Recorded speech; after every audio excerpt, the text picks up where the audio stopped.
नमस्कार दोस्तों, मैं डॉक्टर अतुल लोहिया। आज मैं आपसे डिस्कस करूंगा यूपीएससी 2024 का जो प्रीलिम्स का पेपर हुआ है, उसमें पॉलिटी और गवर्नेंस के प्रश्न और उनके उत्तरों के ऊपर। तो सबसे पहली बात, आप में से जिन लोगों ने भी इस बार एग्ज़ाम दिया और या नहीं दिया, पेपर देखा होगा, तो पिछले साल से अगर तुलना करें तो इस बार ये खुशी की बात है कि पेपर आसान है पिछले वर्ष की तुलना में। पिछले वर्ष का पेपर तो जितना मैं अगर अपने शब्दों में कहूँ तो मुझे बड़ा इरिटेटिंग टाइप का पेपर लगा था। इरिटेटिंग इसलिए कह रहा हूँ कि वो कूट वाली व्यवस्था पिछले साल के पेपर में थी। 3-4 स्टेटमेंट दिए हैं और फिर ऑप्शन में है कि केवल एक कथन सही है, 2 कथन सही हैं, 3 कथन सही हैं, 3 से ज़्यादा सही हैं। मतलब किस उच्च स्तरीय लेवल के ज्ञान की अपेक्षा की गई थी। कन्फ्यूजन तो वो 0 तो माइनस में भी कन्फ्यूजन ना हो। एलिमिनेशन अप्रोच या ऑड आउट थ्योरी तो कहीं हो ही नहीं सकती थी। जब तक हर कथन के बारे में आपको पूरी पक्की नॉलेज नहीं है, उत्तर दे पाना बड़ा मुश्किल हुआ था। और परिणाम भी था उसी का कि जनरल कैटेगरी में केवल 38 प्रश्न जिन लोगों ने सही किए थे वो प्री पास हो गए थे। मेरा कहना था कि बड़ा इरिटेटिंग टाइप का पेपर था। पेपर पढ़ने और वो ऑप्शन और फिर उनके विकल्प देखने के बाद पढ़ने का ही मन नहीं हो रहा था। लेकिन इस बार का जो पेपर है, यूपीएससी के जो पुराने पैटर्न थे पिछले साल के पहले के, कुछ उसी पे बेस्ड है। 2 कथन हों, 2 में से एक सही है, दोनों सही हैं, दूसरा सही है, तो बहुत सारे प्रश्न उसी पैटर्न पे पूछे गए। हाँ, कुछ प्रश्नों में 2 से ज़्यादा कथन भी हैं, लेकिन चीज़ें हाथ में हैं हमारे। एलिमिनेशन अप्रोच कई काम कर रही है कई प्रश्नों में, ऑड आउट थ्योरी से भी आंसर निकल जा रहे हैं और कई प्रश्न तो एकदम स्ट्रेट फॉरवर्ड हैं कि वो भी होने चाहिए। तो किसी भी एग्ज़ाम, किसी भी पेपर में आप देखते हैं कुछ प्रश्न ऐसे होते हैं जो एग्ज़ाम में शामिल होने वाले लगभग हर आदमी से बन जाए कि कम से कम एग्ज़ाम देने आया, उतना कष्ट किया तो खाली हाथ नहीं लौटना पड़े। तो 100 में से 20-25 प्रश्न तो ऐसे हों जो सारे कर लें कि कम से कम उतना उनका मनोबल बना रहे और अगले बार भी एग्ज़ाम देने की हिम्मत कर पाएँ। तो बहुत सारे ऐसे प्रश्न भी हैं जिन्हें कहा जाए कि बच्चों वाले प्रश्न या बड़ी आसानी से जवाब दिया जा सकता है कि डॉक्टर राजेंद्र प्रसाद के पहले संविधान सभा का अस्थायी अध्यक्ष कौन बना था। तो मुझे लगता है कि शायद ही कोई ऐसा स्टूडेंट हो सिविल सेवा की तैयारी वाला जिसे इस तरह के प्रश्नों का आंसर पता नहीं हो। कई इस तरह के प्रश्न हैं तो बहुत आसान है। कुछ प्रश्न फिर ऐसे हैं कि जो सारे लोग नहीं कर पाएंगे, एक कुछ पर्टिकुलर क्लास ही कर पाएगा। और कुछ प्रश्न फिर ऐसे भी कि वो जो मुट्ठी भर लोग पास हल करेंगे और वही मुट्ठी भर लोग फिर प्री पास भी करेंगे। तो जनरली हर एग्ज़ाम में यही पैटर्न होता है। 3 तरह के प्रश्न इस बार वैसे प्रश्न हैं। मैं कहता हूँ कि हम कहीं प्रीति भोज में जाते हैं, किसी पार्टी में जाते हैं, तो जो मेन्यू होता है वहाँ कुछ आइटम ऐसे होते हैं जो हर आदमी खा ले। मीठा तो सब खा लेंगे जनरली, या उसी तरह से कुछ ड्रिंक्स वगैरह। लेकिन कुछ आइटम ऐसे होते हैं जो कुछ ही लोग खा पाएंगे। तीखा ज़्यादा है कि कम तीखा है, कि वेज है कि नॉन वेज है, और कुछ ऐसा जो और कुछ ही लोग खाएंगे।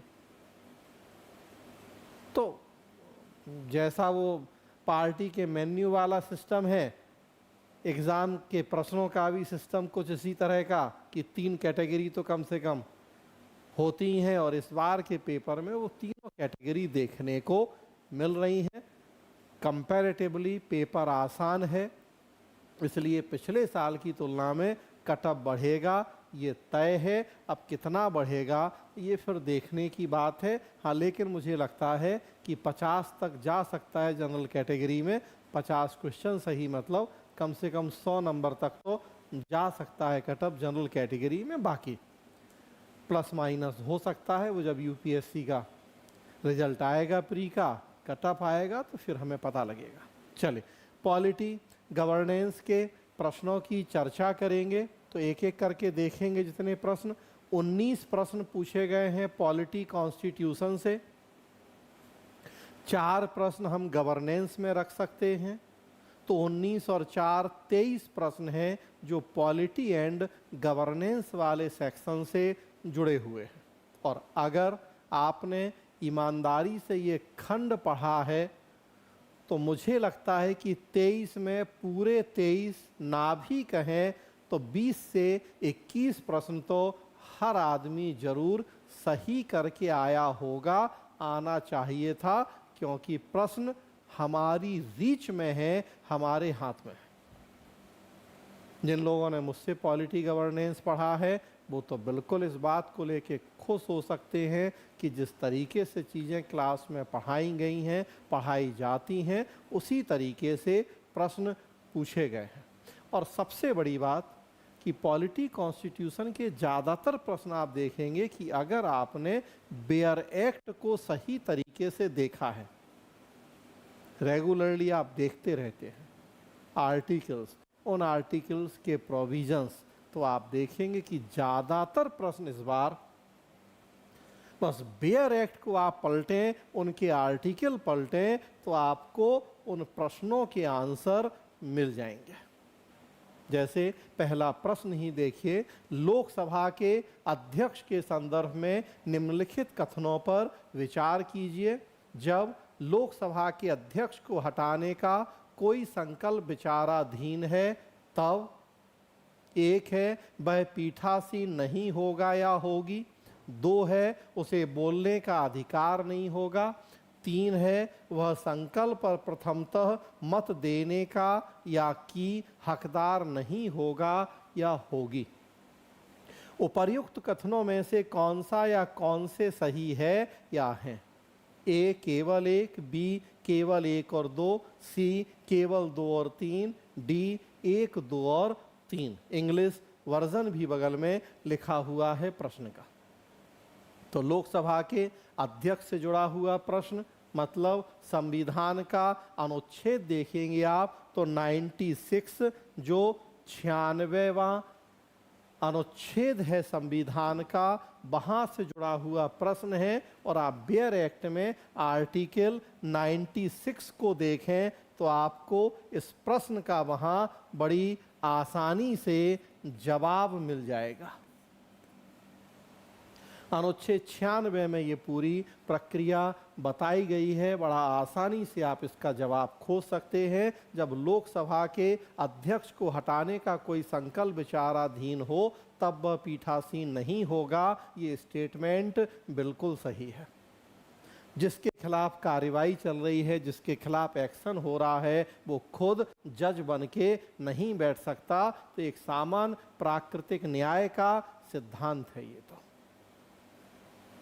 जिसके ऊपर आरोप है, जिसको दोषी बताया जाना है नहीं, जिसको हटाने की कोई प्रक्रिया, कोई कार्रवाई है, खुद वो पीठासीन हो, फैसला करे, तो ऐसा कैसे होगा?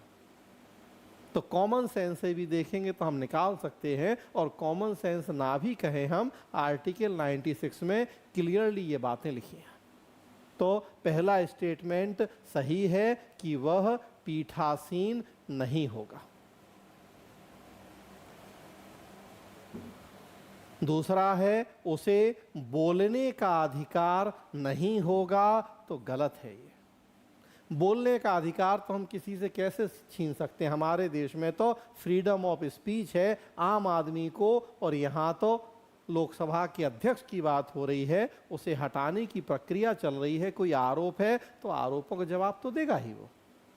पीठासीन नहीं होगा, अध्यक्ष के रूप में काम नहीं करेगा, लेकिन वो भी तो एक सदस्य है, सांसद है लोकसभा का। तो लोकसभा के सदस्य के रूप में तो जो बाकी सदस्यों के अधिकार हैं वो तो उसके पास भी रहेंगे ही रहेंगे, और बाकी सदस्यों को अधिकार है बोलने का संसद में, लोकसभा में, तो उसको भी अधिकार होगा, ये तो हम नहीं छीन सकते उससे। तो बोलने का अधिकार नहीं होगा, गलत है, ये होगा अधिकार उसे। वह संकल्प पर प्रथमतः मत देने का हकदार नहीं होगा, ये भी गलत है। अब जब वो एक सामान्य सदस्य के रूप में संसद की उस कार्यवाही में शामिल है, तो बाकी सदस्यों को भी प्रथमतः वोट डालने का अधिकार होता है, तो उसे भी होगा। जब पीठासीन होते हैं तब प्रथमतः वोट नहीं डालते, तब अंत में वोट डालते हैं, अगर टाई होता है तब। लेकिन यहां पीठासीन नहीं होना है उसे, एक संसद के सामान्य सदस्य के रूप में शामिल होना है, तो फिर तो सदस्यों को तो प्रथमतः वोट डालने का राइट है, उसे भी होगा राइट। तो मतलब तीसरा भी गलत है, हमें सही कथन छांटने हैं, केवल पहला सही है, दूसरा तीसरा गलत है। तो इस लिहाज से आंसर हो जाएगा ए। थोड़ा सा आर्टिकल 96 अगर आप देखें बेयर एक्ट में, बेयर एक्ट है मेरे हाथ में, 96 से 1 मिनट पढ़ के बता देता हूं आपको। जब अध्यक्ष या उपाध्यक्ष को पद से हटाने का कोई संकल्प विचाराधीन है, तब उसका पीठासीन ना होना, ये हेडिंग ही आर्टिकल 96 की। तो देखिए पहला आंसर, पहला कथन तो वहीं से मिल गया आपको। आगे लिखा है उसमें, लोकसभा की किसी बैठक में जब अध्यक्ष को उसके पद से हटाने का संकल्प विचाराधीन है, तब अध्यक्ष उपस्थित रहने पर भी पीठासीन नहीं होगा। कथन 1। और फिर आगे बढ़ें तो उसमें क्लियर लिखा हुआ है कि जब अध्यक्ष को उसके पद से हटाने का कोई संकल्प लोकसभा में विचाराधीन है, तब उसको लोकसभा में बोलने और कार्यवाहियों में अन्यथा भाग लेने का अधिकार होगा। दूसरा तो देखिए इसमें लिखा है बोलने का अधिकार नहीं होगा, गलत लिखा है, क्योंकि आर्टिकल 96(2) क्लियरली कहता है कि उसे बोलने का अधिकार होगा। और उसमें और आगे लिखा है कि ऐसी कार्यवाहियों के दौरान किसी अन्य विषय पर प्रथमतः ही मत देने का हकदार होगा। तीसरा भी गलत है, मतलब किंतु मत बराबर होने की दशा में मत देने का हकदार नहीं होगा। तो जब मत बराबर है, टाई है, तब थोड़ी देगा वो, क्योंकि पीठासीन नहीं है इस समय। तो पहला सही, दूसरा तीसरा गलत। 96 में क्लियर ये सारी बात लिखी हुई है, तो आंसर हो जाएगा ए। ए। आगे बढ़ते हैं, क्वेश्चन नंबर 2। भारतीय संसद के संदर्भ में निम्नलिखित कथनों पर विचार कीजिए। 1. लोकसभा में लंबित कोई विधेयक उसके विघटन हो जाने पर व्यापगत हो जाता है। 2. लोकसभा द्वारा पारित और राज्यसभा में लंबित कोई विधेयक लोकसभा के विघटन हो जाने पर व्यापगत हो जाता है। 3. कोई विधेयक जिसके संबंध में भारत के राष्ट्रपति ने सदनों की संयुक्त बैठक आहूत करने के अपने आशय की सूचना दे दी है, लोकसभा का विघटन हो जाने पर व्यापगत हो जाता है। उपर्युक्त कथनों में से कौन सा या कौन से सही है या हैं? ए केवल 1, बी 1 और 2, सी 2 और 3, डी केवल 3। 3 कथन दिए हुए हैं, हमें सही कथन छांटने हैं।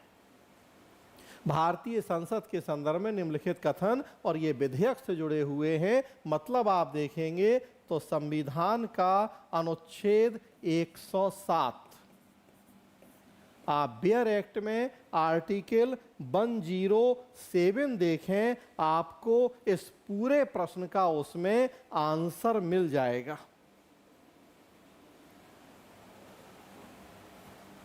लोकसभा में पहला कथन है, लोकसभा में लंबित कोई विधेयक उसके विघटन हो जाने पर व्यापगत हो जाता है। सही बात है, ये लोकसभा में विधेयक लंबित है। अब लोकसभा का विघटन हो गया तो विधेयक अपने आप खत्म हो जाएगा, लैप्स हो ही जाएगा। नई लोकसभा बनेगी, अब नए सिरे से वो लाए जो विधेयक लाना है उसे। दूसरा है लोकसभा द्वारा पारित, कि लोकसभा ने विधेयक पारित कर दिया, राज्यसभा में लंबित है, लोकसभा के विघटन हो जाने पर व्यपगत हो जाएगा, तो ये बात भी सही है। अभी राज्यसभा ने भी पारित नहीं किया था, लोकसभा पारित कर चुकी थी, किंतु राज्यसभा में लंबित है वो। नई लोकसभा बनेगी, वो नहीं चाहती कि जो विधेयक पहले पास हुआ है वो उसी रूप में रहे, को चेंज करना नहीं करना। तो अगर दोनों सदनों से पारित होता बात अलग, लेकिन यहाँ अभी लोकसभा ने पारित किया है, राज्यसभा में लंबित है और फिर लोकसभा का विघटन हो गया तो वो व्यपगत हो जाएगा। दूसरा भी सही है। कोई विधेयक जिसके संबंध में भारत के राष्ट्रपति ने सदनों की संयुक्त बैठक आहूत करने के अपने आशय की सूचना दे दी है, ज्वाइंट सेशन। साधारण विधेयक के संदर्भ में हम देखते हैं कि अगर दोनों सदनों में किसी तरह का कोई मतभेद हो तो राष्ट्रपति दोनों सदनों की संयुक्त बैठक बुला सकते हैं। तो राष्ट्रपति ने संयुक्त बैठक आहूत करने के आशय की सूचना दे दी है और फिर लोकसभा का विघटन हो जाए तो व्यपगत हो जाता, ये गलत है। दोनों सदनों के संयुक्त बैठक की आहूत करने की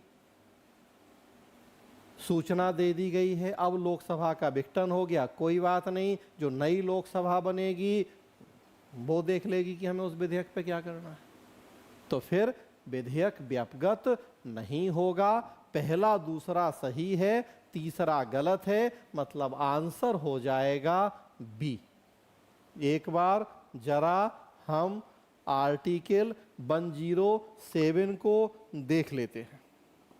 बियर एक्ट में आर्टिकल 107 आप देखें, विधेयकों के पुरस्थापन और पारित किए जाने के संबंध में उपबंध दिए गए हैं इसमें। और उसमें आप देखिए जो 107 का 5 है, कोई विधेयक जो लोकसभा में लंबित है या लोकसभा द्वारा पारित कर दिया गया है और राज्यसभा में लंबित है, अनुच्छेद 108 के उपबंधों के अधीन रहते हुए लोकसभा के विघटन पर व्यपगत हो जाएगा। मतलब पहला दूसरा देखिए दोनों लिखा हुआ है कि कोई विधेयक जो लोकसभा में लंबित है, कोई विधेयक जो लोकसभा में लंबित है व्यपगत हो जाएगा। 107 का 5 क्लियर लिखा हुआ है तो सही है ये। और फिर आगे लिखा है उसमें जो लोकसभा द्वारा पारित कर दिया गया राज्यसभा में लंबित है वो भी व्यपगत हो जाएगा, तो ये भी सही है। हाँ, साथ में क्या लिखा है कि 108 के उपबंधों के अधीन रहते हुए, तो हमें 107 का जो 5वां खंड है उसे 108 के साथ जोड़ते हुए पढ़ना है, जिसमें अब 108 क्या है, तो 108 कुछ दशाओं में दोनों सदनों की संयुक्त बैठक। तो दोनों सदनों की संयुक्त बैठक का प्रावधान अनुच्छेद 108 में लिखा हुआ है, तो जो तीसरा है वो वहां मिल जाएगा कि किसी विधेयक के एक सदन द्वारा पारित किए जाने दूसरे सदन को पारित किए जाने के पश्चात दूसरे सदन द्वारा विधेयक अस्वीकार कर दिया गया। मतलब लिखा है कि किस किस कंडीशन में संयुक्त बैठक होगी, और उसमें ये लिखा है कि जब संयुक्त बैठक की सूचना दे दी जाएगी तो फिर लोकसभा के विघटन से विधेयक व्यपगत नहीं होगा। तो वैसी स्थिति में कथन तीसरा गलत है। यहाँ लिखा है व्यपगत हो जाता है विघटन होने पे, जबकि ऐसा नहीं होगा। ये 108 में क्लियर लिखा हुआ है और पहला दूसरा 107 में लिखे हैं, वो दोनों सही हैं, तो आंसर हो गया बी। अनुच्छेद 107 और 108 पढ़िए। आगे बढ़ते हैं।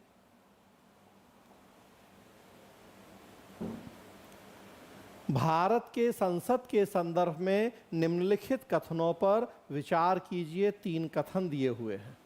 पहला है, भारत के राष्ट्रपति द्वारा किसी सदन के सत्रावसान के लिए मंत्रिपरिषद के परामर्श की आवश्यकता नहीं है। दूसरा है, सदन का सत्रावसान सामान्यतः सदन के अनिश्चित काल के लिए स्थगित होने के पश्चात किया जाता है, किंतु भारत के राष्ट्रपति द्वारा उस सदन का सत्रावसान करने पर कोई वर्जन नहीं है जो सत्र में है। और तीसरा, लोकसभा का विघटन भारत के राष्ट्रपति द्वारा असाधारण परिस्थितियों को छोड़कर मंत्रिपरिषद के परामर्श से किया जाता है। 3 कथन हैं। अब उसके बाद उपर्युक्त कथनों में से कौन सा या कौन से कथन सही हैं? ए केवल 1, बी 1 और 2, सी 2 और 3 और डी केवल 3। 3 कथन और हमें देखना है कि उनमें सही कथन कौन कौन से हैं। तो भारत के राष्ट्रपति द्वारा किसी सदन के सत्रावसान के लिए मंत्रिपरिषद के परामर्श की आवश्यकता नहीं है। आपको आर्टिकल 85 देखना है बेयर एक्ट में। संविधान का अनुच्छेद 85 आर्टिकल 85, जिसमें राष्ट्रपति को संसद के सत्र बुलाने, सत्र का अवसान करने जैसी शक्तियों की चर्चा की गई है। लेकिन इस आर्टिकल को हमें आर्टिकल 74 से जोड़ते हुए पढ़ना है। हम देखते हैं कि हमारे देश में संसदीय लोकतंत्र की व्यवस्था है, जिसमें यद्यपि राष्ट्रपति को व्यापक शक्तियां दी गई हैं, किंतु उन शक्तियों का प्रयोग राष्ट्रपति आर्टिकल 74 की व्यवस्था के तहत एक मंत्रिपरिषद की सलाह और सहायता के आधार पर करता है, जिसका प्रधान प्रधानमंत्री होता है। तो जो पहली शक्ति है राष्ट्रपति के पास कि वो किसी सदन के सत्रावसान के लिए काम करे, लेकिन ऐसा वो मंत्रिपरिषद के परामर्श के बिना नहीं कर सकता। तो ये कथन गलत लिखा हुआ है। राष्ट्रपति सदन का सत्रावसान करेंगे, किंतु ऐसा वो मंत्रिपरिषद के परामर्श से करते हैं, मंत्रिपरिषद के परामर्श के बिना नहीं करते। ये राष्ट्रपति की विवेकाधीन शक्ति नहीं है। संविधान में विवेकाधीन शक्तियां का उल्लेख है ही नहीं राष्ट्रपति की, लेकिन कुछ परिस्थिति जन्य विवेकाधीन शक्तियां हैं। ये शक्ति ऐसी है जिसका प्रयोग वो मंत्रिपरिषद के परामर्श से ही करते हैं। तो सदन का किसी अवसान करना है सत्र का, तो ये मंत्रिपरिषद की सलाह से होगा। तो कथन एक गलत लिखा है। कथन दूसरा देखें, सदन का सत्रावसान सामान्यतः सदन के अनिश्चित काल के लिए स्थगित होने के पश्चात किया जाता है। सही बात है। जब सदन को स्थगित कर दिया जाता है अनिश्चित काल के लिए, सिने डाई, वो लोकसभा के अध्यक्ष या राज्यसभा के सभापति जब अनिश्चित काल के लिए स्थगित करें, तो जनरली सत्र का अवसान उसके बाद होता है। अनिश्चित काल के लिए स्थगित हो गया, सिनेडाई, अब राष्ट्रपति सत्र के अवसान की घोषणा कर दें। किंतु भारत के राष्ट्रपति के द्वारा उस सदन का सत्रावसान करने पर कोई वर्जन नहीं है जो सत्र में। ये भी बात सही है। सत्र चल रहा हो तब भी राष्ट्रपति चाहे तो उसका अवसान कर सकते हैं। इस बात की कोई जरूरत नहीं है कि वो जब अनिश्चित काल के लिए स्थगित होगा तभी अवसान करेंगे। नहीं, सत्र चल रहा हो तब भी राष्ट्रपति उसका अवसान कर सकते हैं। तो दूसरा सही है। हाँ, किंतु ऐसा वो मंत्रिपरिषद के परामर्श से करेंगे, ये बात भी हमें ध्यान रखनी है आर्टिकल 74। तो कथन एक गलत है, कथन 2 सही है। और तीसरा, लोकसभा का विघटन भारत के राष्ट्रपति द्वारा असाधारण परिस्थितियों को छोड़कर मंत्रिपरिषद के परामर्श से किया जाता है, ये कथन भी बिल्कुल सही है। जैसा मैंने बताया आर्टिकल 74 के तहत कि राष्ट्रपति सत्रावसान की शक्ति का प्रयोग करेंगे मंत्रिपरिषद की सलाह से। लोकसभा के विघटन की भी जो शक्ति है उसका प्रयोग भी करेंगे मंत्रिपरिषद की सलाह से। किंतु यहां क्या लिखा है? असाधारण परिस्थितियों को छोड़कर। मंत्री परिषद के परामर्श से लोकसभा का विघटन करेंगे, बिल्कुल सही बात है। तो जब लोकसभा में बहुमत होता है मंत्री परिषद को, तो उसके परामर्श से ही राष्ट्रपति लोकसभा का विघटन करते हैं। किंतु बहुमत खो चुकी मंत्री परिषद अगर राष्ट्रपति को परामर्श दे लोकसभा का विघटन करने की, तो फिर उसके परामर्श को मानना या नहीं मानना ये राष्ट्रपति के विवेक के ऊपर निर्भर होता है। बहुमत खो चुकी मंत्री परिषद की सलाह को मानने के लिए राष्ट्रपति बाध्य नहीं है कि वो कहे कि लोकसभा का विघटन कर दीजिए और हो। बीपी सिंह के समय ऐसा हुआ, जब प्रधानमंत्री थे, बहुमत खो चुके, सलाह दी राष्ट्रपति को लोकसभा के विघटन की, उन्होंने नहीं माना, चंद्रशेखर अगले प्रधानमंत्री बने। तो असाधारण परिस्थिति को छोड़कर मंत्री परिषद के परामर्श से लोकसभा का विघटन करेंगे राष्ट्रपति, सही बात है। तो 2 और 3 सही है, पहला गलत है। तो ऐसी स्थिति में यहां आंसर हो जाएगा आपके सामने सी। आंसर सी हो जाएगा। दूसरा और तीसरा ये 2 सही हैं और पहला गलत है। आर्टिकल 85 बियर एक्ट में देखिए, आर्टिकल 85, 1 मिनट में मैं आपको बता भी देता हूं, बियर एक्ट मेरे हाथ में है। आर्टिकल 85 का विषय ही है संसद के सत्र, सत्रावसान और विघटन। तो इस आर्टिकल को पढ़िए, थोड़ा मैं पढ़ता हूं यहाँ। 85 का वन है कि राष्ट्रपति समय समय पर संसद के प्रत्येक सदन को ऐसे समय और स्थान पर जो वह ठीक समझें अधिवेशन के लिए आहूत करेगा, किंतु उसके एक सत्र की अंतिम बैठक और आगामी सत्र की प्रथम बैठक के लिए नियत तारीख के बीच 6 मास का अंतर नहीं होगा। 85 का 2 है, राष्ट्रपति समय समय पर सदनों का या किसी सदन का सत्रावसान कर सकेगा और लोकसभा का विघटन कर सकेगा। तो ये राष्ट्रपति की शक्ति है बस। लेकिन हमने कहा कि हमें इस शक्ति को पढ़ना है आर्टिकल 74 के साथ जोड़ते हुए कि इस शक्ति का प्रयोग राष्ट्रपति मंत्री परिषद के परामर्श से करेगा। तो उसी आधार पे ये आंसर यहां आपका निकल के आ रहा है सी। आगे चलें। नारी शक्ति बंधन अधिनियम के संबंध में निम्नलिखित कथनों पर विचार कीजिए। 1, ये उपबंध 18वीं लोकसभा से प्रभावी होंगे। 2, अधिनियम बनने के बाद यह 15 वर्षों के लिए प्रवर्तन में रहेगा। 3, इसमें अनुसूचित जातियों के लिए आरक्षित कोटे के भीतर अनुसूचित जातियों की महिलाओं के लिए स्थानों के आरक्षण के उपबंध हैं।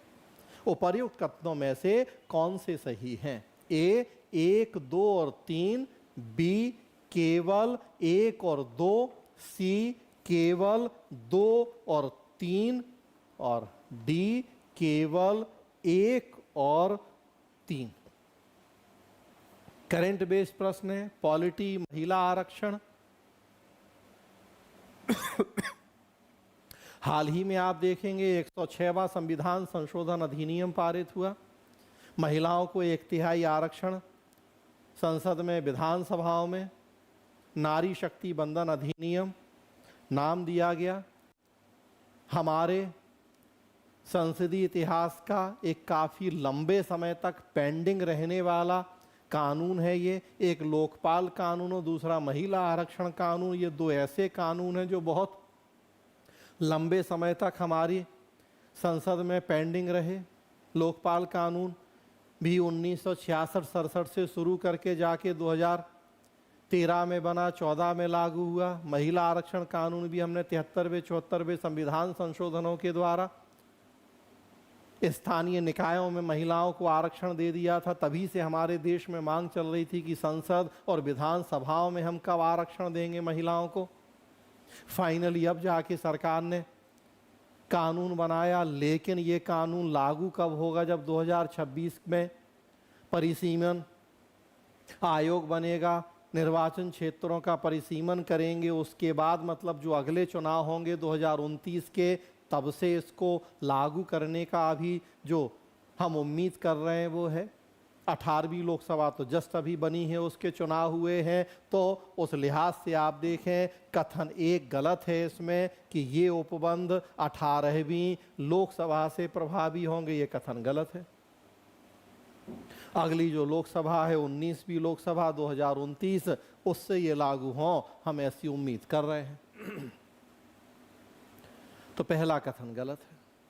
और देखिए आप, अगर पहला कथन गलत है उस आधार पे निकालिए तो बाकी दो कथन नहीं भी पढ़ेंगे तो आपको आंसर मिल जाएगा। यूपीएससी में इस तरह के प्रश्न मिल जाए तो कितना अच्छा है। जनरली यूपी बिहार में होते हैं ऐसे प्रश्न कि एक कथन ही आपको पता लगा सही गलत और आंसर मिल जाए आपको, बाकी कथन नहीं भी पढ़िए। देखिए आप, ए में 1 2 3 हटा दीजिए इसको क्योंकि पहला गलत है। बी में 1 और 2 हटा दीजिए इसको, पहला गलत है। डी में 1 और 3 हटा दीजिए इसको, तो बाकी दो नहीं भी पढ़िए तो आंसर आपके सामने है सी, केवल 2 और 3। अब इससे आसान क्या होगा यूपीएससी में? इतने आसान प्रश्न अगर यूपीएससी पूछ ले तो बल्ले बल्ले है कि 3 कथन में केवल एक कथन पढ़ के हमें आंसर मिल जाए। आसान, कितना आसान पेपर कहलाएगा ये, कितने आसान प्रश्न कहलाएंगे ये। फिर भी हम पढ़ लेते हैं दूसरा तीसरा। अधिनियम बनने के बाद यह 15 वर्षों के लिए परिवर्तन में रहेगा, सही बात है। इसमें अनुसूचित जातियों के लिए आरक्षित कोटे के भीतर अनुसूचित जातियों की महिलाओं के लिए स्थानों का आरक्षण का उपबंध, ये भी सही है। तो दूसरा तीसरा सही है, पहला गलत है। आंसर सी हो जाएगा, जो कि केवल पहला कथन पढ़ने के बाद ही हमें मिल गया था आंसर कि सी होगा, केवल 2 और 3 सही।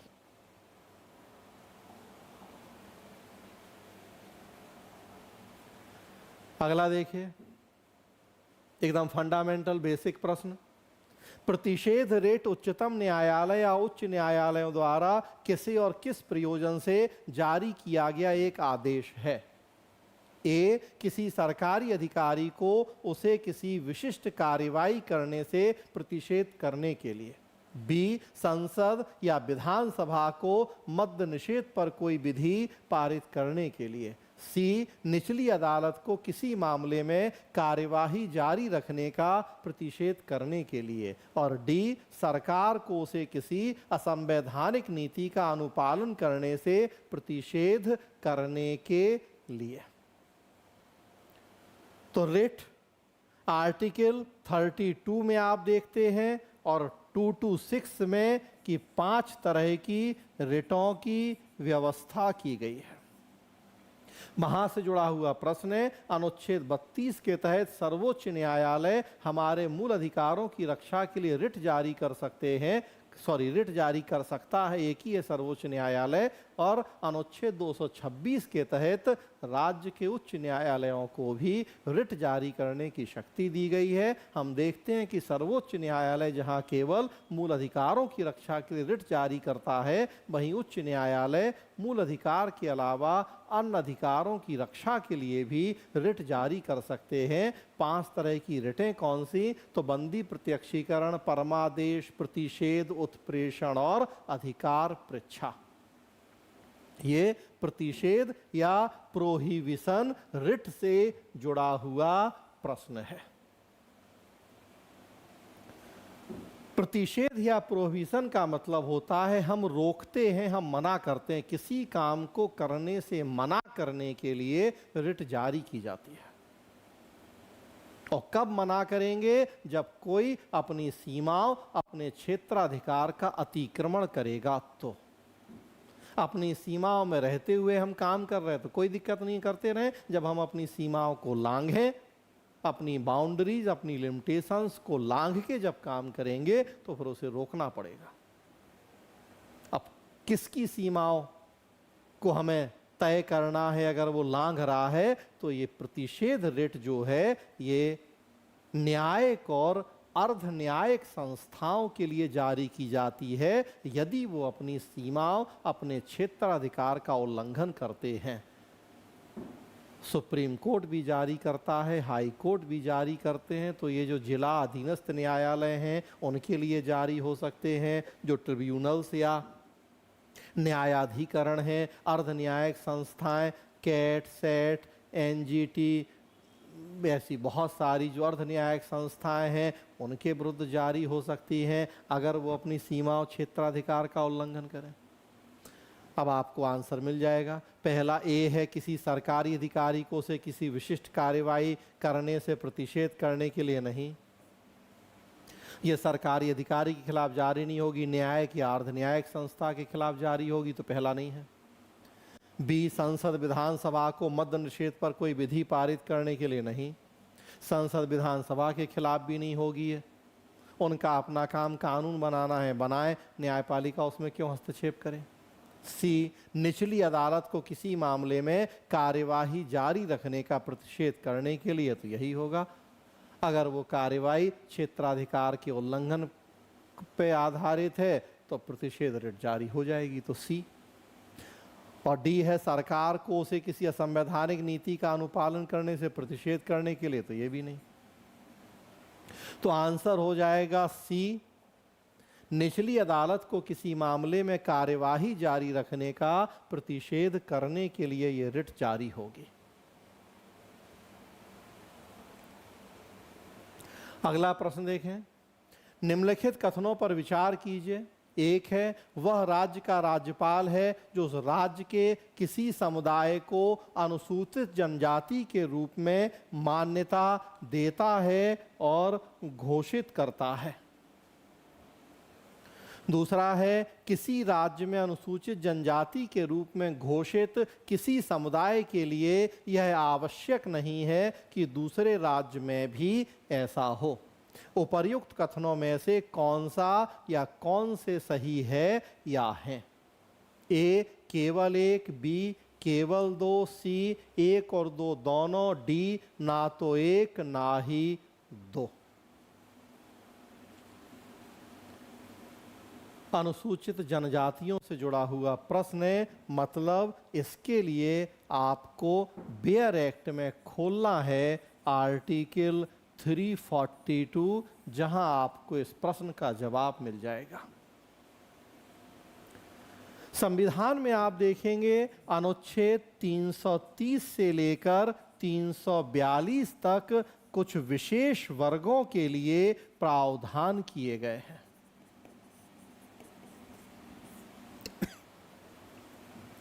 अनुच्छेद 330 से 342 जुड़े हैं कुछ विशेष वर्गों के प्रावधान से, और उसी में अनुच्छेद 342 में जो ये दोनों कथन दिए हैं इनसे जुड़ी व्यवस्था मिल जाएगी। कुछ आप 366 को भी देख सकते हैं, आर्टिकल 366 को 342 366 मिला के आप पढ़ लेंगे, जब आप मिल जाएगा। मेनली तो 342 में ही आंसर है। पहला है, वह राज्य का राज्यपाल है जो उस राज्य के किसी समुदाय को अनुसूचित जनजाति के रूप में मान्यता देता है, घोषित करता है। ये कथन गलत लिखा है। राज्य का राज्यपाल नहीं करता है, भारत का राष्ट्रपति करता है। हाँ, संबंधित राज्य के राज्यपाल से सलाह लेता है। तो यहाँ राज्य का राज्यपाल मान्यता देता है अनुसूचित जनजाति के रूप में किसी समुदाय को, तो गलत है। राष्ट्रपति करता है ऐसा राज्य के राज्यपाल से परामर्श करके। पहला कथन गलत हो गया। दूसरा कथन है, किसी राज्य में अनुसूचित जनजाति के रूप में घोषित किसी समुदाय के लिए आवश्यक नहीं है कि वह दूसरे राज्य में भी वैसा हो। बिल्कुल सही बात है। ये अलग अलग राज्य की परिस्थितियां, अलग अलग राज्य के समुदायों को डिसाइड किया जाता है उस राज्य के संदर्भ में कि वहां वो अनुसूचित जनजाति या जाति है या नहीं है। और एक राज्य में जो अनुसूचित जनजाति है, कतई आवश्यक नहीं है कि दूसरे राज्य में भी वो उसी श्रेणी में आते हैं। सबसे अच्छा उदाहरण राजस्थान के मीणा सबसे प्रचलित हैं। प्रचलित इसलिए है कि हम लोगों की परीक्षा में तो विशेष रूप से बहुत बड़ी संख्या में वो लोग हर साल परीक्षा पास करते हैं, तो हमारी परीक्षा में तो विशेष रूप से चर्चित हैं वो। राजस्थान में मीणा अनुसूचित जनजाति है, लेकिन अब राजस्थान के बाहर यूपी एमपी में भी हम कहें कि वो अनुसूचित जनजाति की श्रेणी में आएंगे, तो ऐसा कतई नहीं। कथन एक गलत है, कथन दो सही है। हमें सही कथन छांटने हैं, मतलब आंसर हो जाएगा बी कि केवल दो। केवल दो इसका आंसर हो जाएगा, जबकि हमें सही कथन छांटने हैं। एक बार आर्टिकल 342 में आपको थोड़ा सा पढ़ के भी बता देता हूं। आर्टिकल 342 खोलें आप बेयर एक्ट में, तो लिखा है राष्ट्रपति किसी राज्य के संबंध में उसके राज्यपाल से परामर्श करने के पश्चात लोक अधिसूचना द्वारा उन जनजातियों या जनजातीय समुदायों या जनजातीय समुदायों के भागों या उनके यूथों को विनिर्दिष्ट कर सकेगा जिन्हें संविधान के प्रयोजनों के लिए उस राज्य के संबंध में अनुसूचित जातियां समझा जाएगा।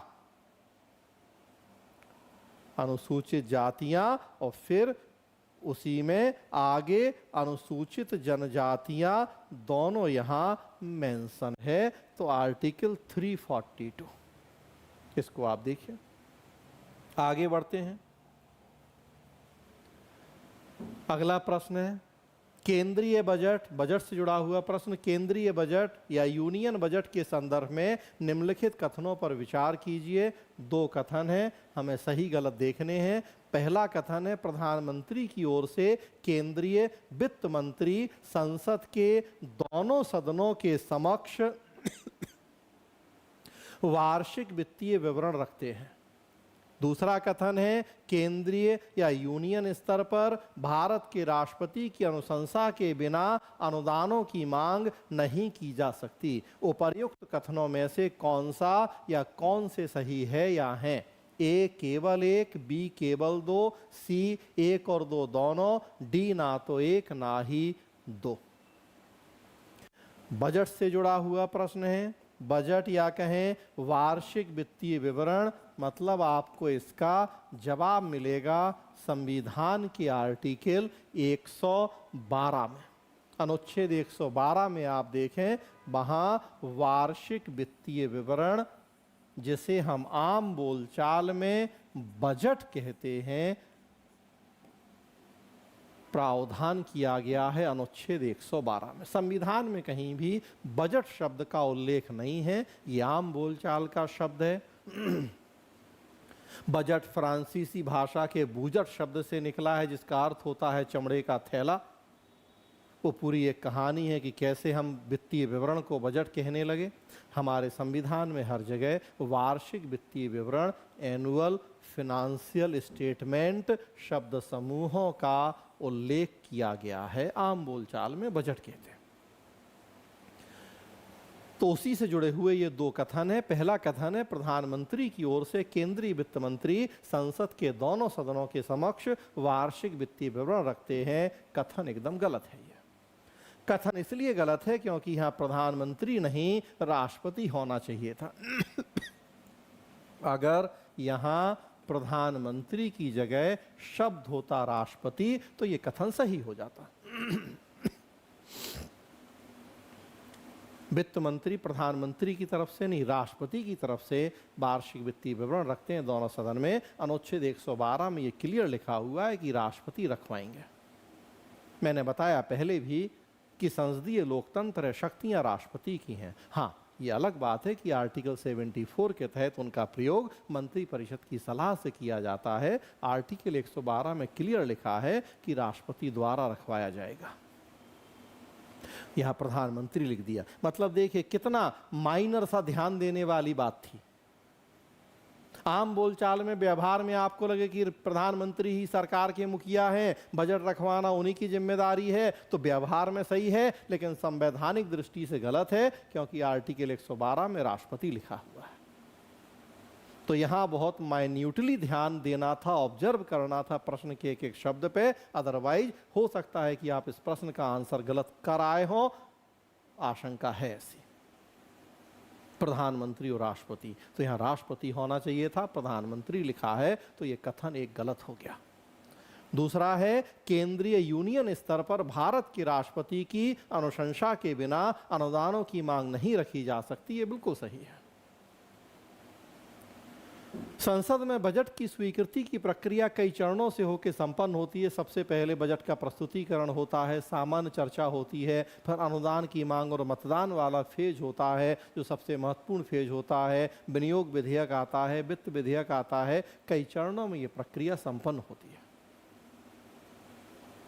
अनुदान की मांगों में जो मांग करते हैं विभिन्न मंत्रालय, उनकी स्वीकृति होती है और उन्हीं को फिर विनियोग विधेयक के माध्यम से जब पास किया जाता है संसद से तो फिर सरकार को संचित निधि से उतना पैसा निकालने की अनुमति मिलती है। कहने का मतलब अनुदान की मांग जुड़ी होती है विनियोग विधेयक से, और विनियोग विधेयक एक धन विधेयक होता है, और धन विधेयक बिना राष्ट्रपति की पूर्व अनुमति के लोकसभा में प्रस्तुत नहीं किए जा सकते। तो दूसरा कथन सही है कि भारत के राष्ट्रपति की अनुशंसा के बिना अनुदान की मांगे नहीं की जा सकती। पहला कथन गलत है, दूसरा कथन सही है, तो आंसर हो जाएगा बी। केवल 2 हमें यहां सही कथन छांटने हैं, तो एक जो दूसरा वाला कथन है वो सही है। थोड़ा सा मैं आर्टिकल 112 आपको पढ़ के बता देता हूं। आप अपने से बेयर एक्ट में आर्टिकल 112 देखेंगे।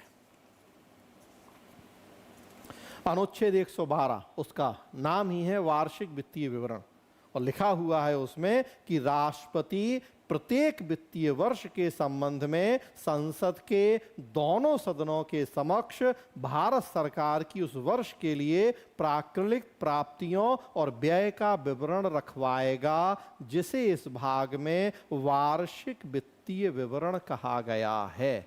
तो लिखा हुआ है कि राष्ट्रपति रखवाएंगे, प्रधानमंत्री नहीं। और दूसरा अनुदान की मांग, विनियोग विधेयक, धन विधेयक, तो वो तो राष्ट्रपति की स्वीकृति से ही आना है। आगे बढ़ते हैं। अगला प्रश्न एकदम बच्चों जैसा प्रश्न। डॉक्टर राजेंद्र प्रसाद के कार्यभार संभालने से पहले संविधान सभा के अस्थायी सभापति कौन थे? A C Rajagopalachari, B doctor B R Ambedkar, C T T Krishnamachari, D doctor Sachchidanand Sinha. Answer है D doctor Sachchidanand Sinha. British cabinet mission योजना के तहत भारत के संविधान का निर्माण करने के लिए एक संविधान सभा बनी। संविधान सभा की पहली बैठक हुई थी 9 दिसंबर 1946 को। जो सबसे वरिष्ठ सदस्य थे डॉक्टर सच्चिदानंद सिन्हा, उन्हें हमने अस्थायी अध्यक्ष चुना था, और ऐसा हमने फ्रांसीसी व्यवस्था को देखते हुए किया था। फ्रेंच मॉडल को अपनाया था इस मामले में हमने, कि जो सबसे सीनियर मोस्ट मेंबर हैं उन्हें अस्थायी हमने सदस्य अस्थायी सभापति बना दिया था, और फिर राजेंद्र प्रसाद बाद में स्थायी सभापति चुन लिए गए थे। तो एकदम सीधा फैक्चुअल वन लाइनर जिसे कहा जाए, यूपीएससी अगर इस तरह के प्रश्न भी पूछ ले तो हमारी बाँछें खिल जाना तो एकदम स्वाभाविक है। दिल गदगद हो जाए जिसे कहा जाए, कि इस तरह के प्रश्न यूपीएससी में मिल जाएं इतने आसान बच्चों जैसे। तो कुछ प्रश्न तो हमने कहा होने चाहिए ऐसे। जो भोज में जो लोग गए तो सब कुछ तो कम से कम खा के आए, भूखे पेट तो कम से कम कोई नहीं आया कि खाली पेट आ गए हों। तो कुछ तो भोज में इस तरह की चीज़ें हों जो सब खा लें, बच्चे बूढ़े बुजुर्ग सब खा सकें। तो मिठाई या ड्रिंक या कुछ ऐसी चीज़ें, ड्रिंक में कोल्ड ड्रिंक, सॉफ्ट ड्रिंक वगैरह, कि अब मिठाई तो कम से कम हर आदमी खा ही ले,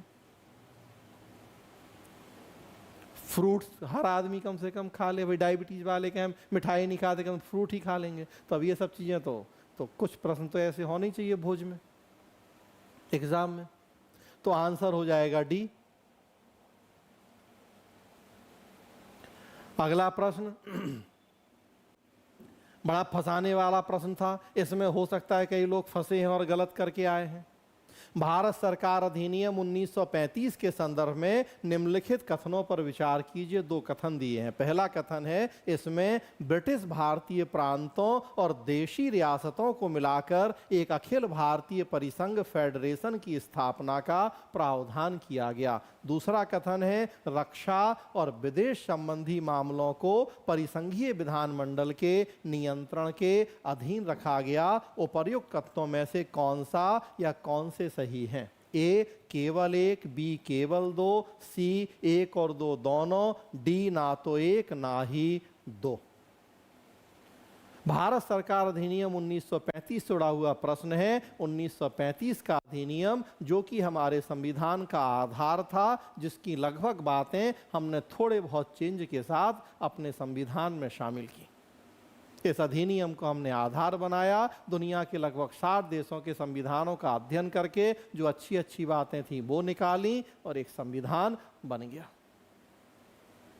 1935 के अधिनियम से जुड़े 2 स्टेटमेंट दिए हैं। पहला है, इसमें ब्रिटिश भारतीय प्रांतों और देसी रियासतों को मिलाकर एक अखिल भारतीय परिसंघ की स्थापना का प्रावधान किया गया था। बिल्कुल सही बात है।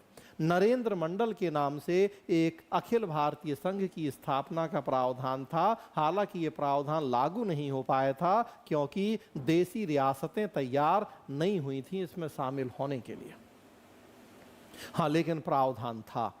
संघात्मक शासन की दिशा में आगे बढ़ रहे थे हम। इस प्रावधान के माध्यम से ब्रिटिश भारतीय प्रांत और देसी रियासतों को मिला के हमें बनाना था।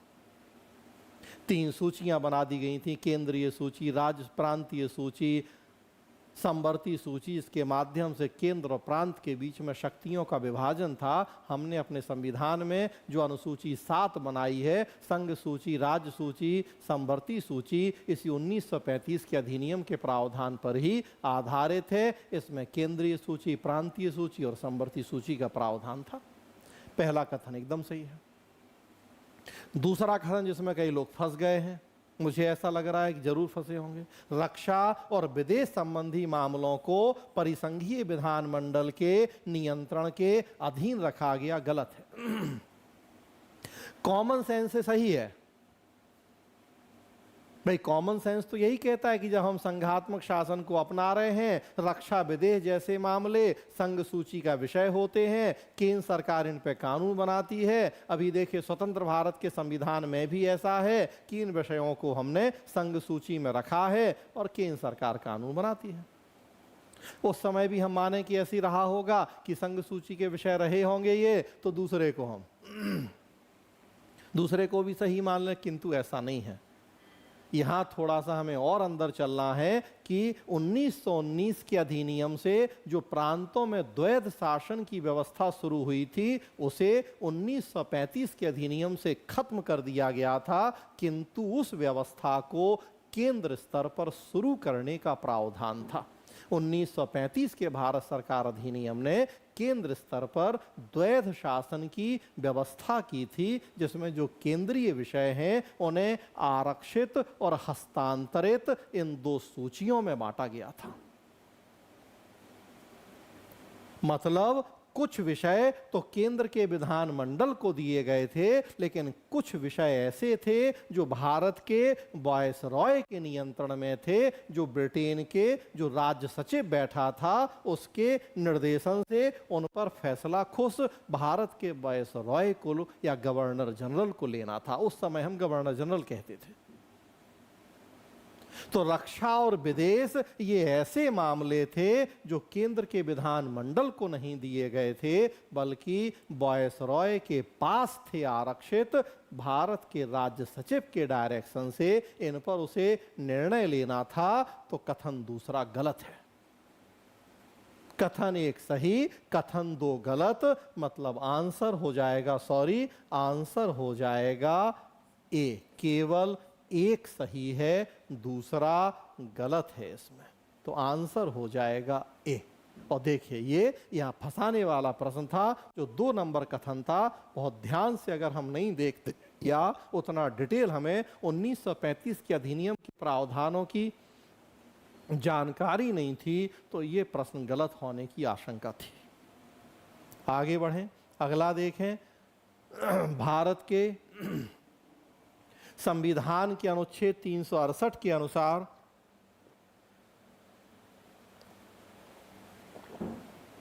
संसद निम्नलिखित में से किनके द्वारा संविधान के किसी उपबंध में संशोधन कर सकेगी? 1 परिवर्धन, 2 परिवर्तन, 3 निरसन। नीचे दिए गए कूट का प्रयोग कर सही उत्तर चुनिए। ए केवल 1 और 2, बी केवल 2 और 3, सी केवल 1 और 3, डी 1, 2, 3। अगेन एकदम बच्चों जैसा प्रश्न। आप संविधान का अनुच्छेद 368 देखें, आर्टिकल 368, तो एकदम बच्चों जैसा प्रश्न, तुरंत आपको जवाब मिल जाएगा कि तीनों बातें हैं इसमें। आंसर है डी। संविधान का अनुच्छेद 368 संसद को संविधान में संशोधन की शक्ति देता है। प्रश्न पूछ रहा है कि किस किस तरीके से हम संविधान में संशोधन कर सकते हैं। परिवर्धन या एडिशन मतलब कुछ नया जोड़ दें, परिवर्तन या वेरिएशन मतलब कुछ चेंज कर दें उसकी भाषा में, कुछ उसके प्रावधान में, और निरसन रिपील मतलब हटा दें। तो तीनों तरीके से होता है परिवर्तन। संविधान में संशोधन तीनों तरीके से हो सकता है, एडिशन कुछ नया जोड़ के भी, परिवर्तन को चेंज करके भी, और निरसन मतलब कुछ हटा के भी। बहुत सारी नई चीजें भी हम जोड़ रहे हैं।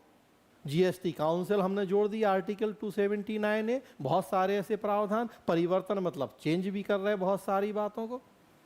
मंत्रिपरिषद की सलाह कितने बार मानेंगे, 1 बार 2 बार 4 बार, हमने चेंज कर दिया कि 1 बार मंत्रिपरिषद की सलाह माननी है। 42वें ने कहा कि नहीं, मंत्रिपरिषद की सलाह से ही काम करना है। 44वें ने कहा कि 1 बार चाहे तो पुनर्विचार के लिए लौटा सकते हैं। और निरसन कई सारे प्रावधान संविधान के ऐसे हैं जिन्हें हमने खत्म कर दिया। अनुच्छेद 30 आर्टिकल 31 देखें, संपत्ति का अधिकार मूल अधिकार था, हमने हटा दिया, उसे हमने अनुच्छेद 300 में डाल दिया। तो तीनों चीजें हो सकती हैं। आर्टिकल 368 देखिए आप, आर्टिकल 368 में ये तीनों बातें क्लियरली लिखी हैं। मैं आपको 1 मिनट इसको पढ़ के भी बताता हूं। आर्टिकल 368 है भाग 20 है संविधान का संशोधन। संविधान का संशोधन करने की संसद की शक्ति और उसकी प्रक्रिया। तो लिखा है संविधान में, किसी बात के होते हुए भी संसद अपनी संविधायी शक्ति का प्रयोग करते हुए इस संविधान के किसी उपबंध का परिवर्धन, परिवर्तन या निरसन के रूप में संशोधन कर सकेगी। तीनों शब्द लिखे हैं, परिवर्तन, परिवर्तन या निरसन के रूप में। तो आंसर हो जाएगा डी, 1 2 3 सब है। अगला, संसद में धन विधेयक के संबंध में निम्नलिखित कथनों में से कौन से सही हैं? 1, अनुच्छेद 109 में धन विधेयक के संबंध में विशेष प्रक्रिया का उल्लेख है। 2, धन विधेयक राज्यसभा में पुरस्थापित नहीं किया जाएगा। 3, राज्यसभा या तो विधेयक को अनुमोदन दे सकती है या परिवर्तन के लिए सुझाव दे सकती है, किंतु इसे अस्वीकार नहीं कर सकती। 4, राज्यसभा द्वारा धन विधेयक में सुझाए गए संशोधन को लोकसभा द्वारा स्वीकार करना होगा। नीचे दिए गए कूट का प्रयोग कर उत्तर चुनिए। सही ऊपर लिखा है कि सही छांटने हैं हमें, तो नीचे फिर लिख दिया कि कौन सा उत्तर है। अब वो हमें चुनना है। ए केवल 1 और 2, बी केवल 2 और 3, सी 1 2 और 3, डी 1 3 4। लिखा ही है आर्टिकल 109। तो आपको बेयर एक्ट में आर्टिकल 109 ढूंढना है। प्रश्न का जवाब लिखा हुआ है पूरा, उस आर्टिकल 109 को पढ़ेंगे आप, खट खट खट खट आपको जवाब मिल जाएगा। अनुच्छेद 109 में धन विधेयक के संदर्भ में विशेष प्रक्रिया का उल्लेख है, बिल्कुल सही है। आर्टिकल 109 की हेडिंग यही है, धन विधेयक के संबंध में विशेष प्रक्रिया। धन विधेयक राज्यसभा में पुरस्थापित नहीं किया जाएगा, बिल्कुल सही बात है। हम देखते हैं कि लोकसभा ज़्यादा शक्तिशाली है राज्यसभा की तुलना में, और लोकसभा के शक्तिशाली होने का एक सबसे बड़ा मुद्दा यही है कि धन विधेयकों में लोकसभा को हमने ज़्यादा शक्तियां दी हैं राज्यसभा की तुलना में। धन विधेयक लोकसभा में ही शुरू होते हैं, राज्यसभा में नहीं।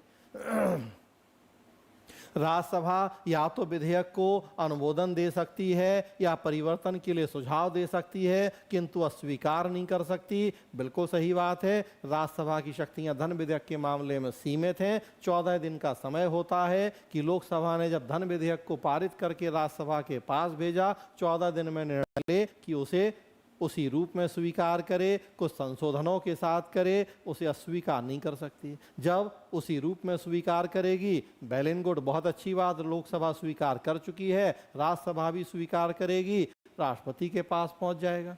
अगर राज्यसभा कुछ संशोधन बताती है, संशोधन बता सकती है, लोकसभा में आएगा, उन संशोधनों को मानना नहीं मानना लोकसभा की इच्छा होगी।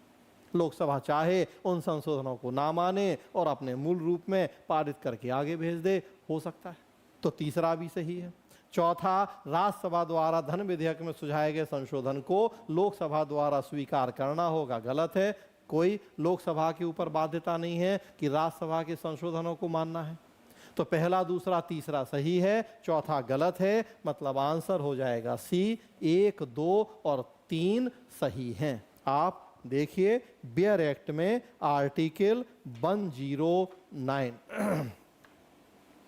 बियर एक्ट का आर्टिकल 109 धन विधेयक के संबंध में विशेष प्रक्रिया, ये उसकी हेडिंग ही है। तो पहला तो वही हो गया कथन।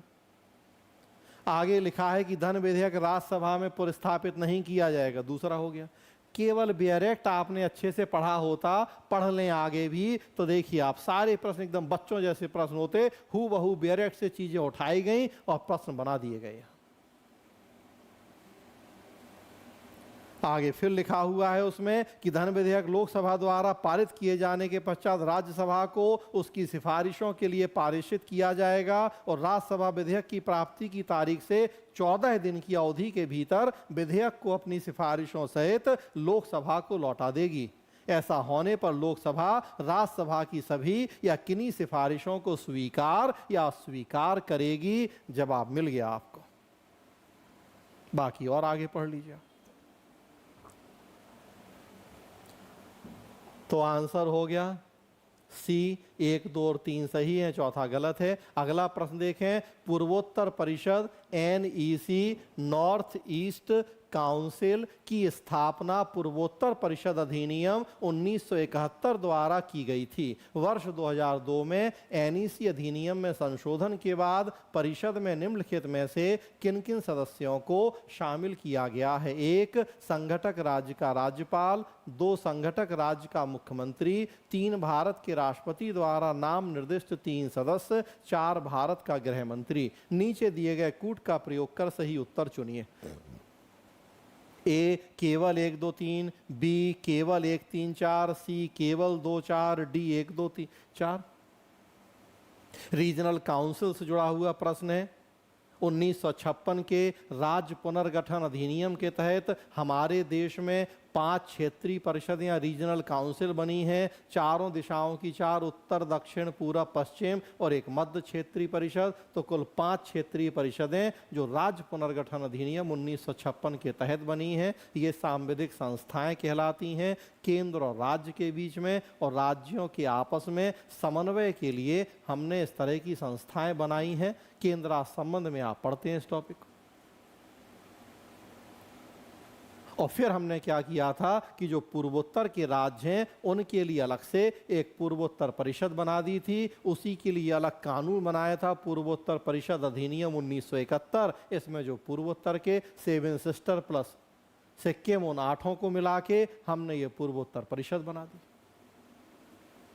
उस कानून में 2002 में संशोधन किया गया, उसी से जुड़ा हुआ प्रावधान है, फैक्चुअल है। जनरली हम देखते हैं कि क्षेत्रीय परिषदों की पदेन अध्यक्षता गृह मंत्री के द्वारा की जाती। जो देश का गृह मंत्री होता है वो क्षेत्रीय परिषदों की अध्यक्षता करता है। बारी बारी से एक एक राज्य के मुख्यमंत्री उपाध्यक्ष होते हैं, या कहें कि गृह मंत्री की अनुपस्थिति में सारा कामकाज संभालते हैं बारी बारी से राज्यों के मुख्यमंत्री। यहां पूर्वोत्तर परिषद अधिनियम के प्रावधानों से जुड़ा प्रश्न है और उसमें भी मूल अधिनियम 71 का और संशोधन हुआ 2002 में उसका। तो प्रावधान क्या क्या शामिल है? तो इसमें आप देखेंगे कि संघटक राज्य का राज्यपाल शामिल होते हैं ये पूर्वोत्तर परिषद में। संघटक राज्य का मुख्यमंत्री ये भी होते हैं। भारत के राष्ट्रपति द्वारा नाम निर्दिष्ट 3 सदस्य ये भी होते हैं। ये तीनों हैं, किंतु चौथा, पहले भारत का गृह मंत्री भी होता था इसका सदस्य। सारी क्षेत्रीय परिषदों का, भारत का गृह मंत्री अध्यक्ष होता था, सारी क्षेत्रीय परिषदों का होता था इसका भी। 2002 में जब संशोधन हुआ तो फिर प्रावधान कर दिया गया कि राष्ट्रपति के द्वारा नामित व्यक्ति इसका अध्यक्ष होगा। तो राष्ट्रपति के द्वारा नामित किसी व्यक्ति को हमने नामित कहें या मनोनीत कहें, अब वो जो व्यक्ति होगा राष्ट्रपति द्वारा नामित या मनोनीत व्यक्ति, वो इसका अध्यक्ष होगा। तो इसलिए चौथा नहीं है इसमें, बाकी 3 है, तो आंसर हो जाएगा केवल 1 2 3 मतलब ए। यहाँ भी हो सकता कई लोगों से गलत हो गया हो, भारत का गृह मंत्री सारी क्षेत्रीय परिषदों का होता है, पहले इसमें भी था, तो अगर उस आधार पर देखेंगे तो 4 हो, किंतु 2002 में संशोधन हुआ, संशोधन के बाद अब वो गृह मंत्री नहीं है, राष्ट्रपति द्वारा मनोनीत व्यक्ति है, तो फिर इसलिए ये 4 हट जाएगा, आंसर होगा ए 1 2 3। अगला प्रश्न देखें, दिसंबर 2023 तक भारत सरकार द्वारा कितने परिसीमन आयोग गठित किए गए? A1, B2, C3, D4। Again एकदम बच्चों जैसा प्रश्न, हालांकि हो सकता कई लोगों को अगर जानकारी नहीं हो तो गलत भी हो गया हो। आंसर है D4। अब तक 4 परिसीमन आयोग बने हैं हमारे देश में। आपको इस प्रश्न के उत्तर के लिए जाना है तो आपको देखना पड़ेगा आर्टिकल 82।